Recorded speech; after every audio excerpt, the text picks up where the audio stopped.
Itong mga cards na ito ay pinapakita na marami ng changes or transformation na nagaganap sa buhay mo.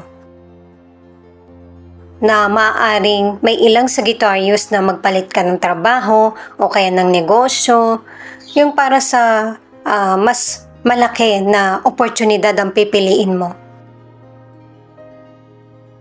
Ang ilang Sagittarius ang kapayapaan, happiness at kalayaan ang gusto mong makamit.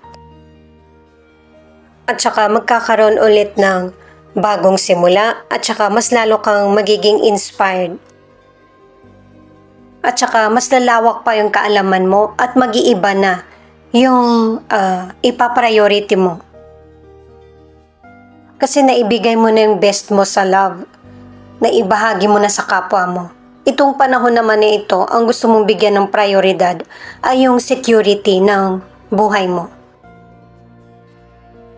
Mature ka na sa panahon na ito